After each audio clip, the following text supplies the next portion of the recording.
তো বন্ধুরা চলে এসেছি জমিতে পালং শাক তুলানো হবে, লাগিয়েছি। আর দেখুন কত কচি কচি পালং শাক হয়েছে, আর দেখতে দেখুন কি দারুণ লাগছে। আর এই পালং শাকগুলো বাজারে কিন্তু বিক্রি করানো হবে, তার জন্য কিন্তু তুলানো হচ্ছে। আর কচি কচি পালং শাক কিন্তু খাওয়া মজাটাই আলাদা, একদম টাটকা তাজা। দেখুন কারা কারা পালং শাক টাটকা খেতে পছন্দ করেন তো অবশ্যই কমেন্ট করে বলবেন।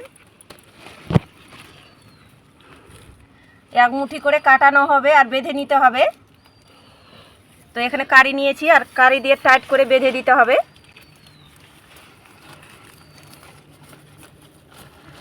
আর এইভাবে করে কিন্তু বাজারে বিক্রি করানো হবে। দেখুন শুধু পালং শাকগুলো কতটা কচি আর টাটকা তাজা, একদম দেখতে দারুণ লাগছে।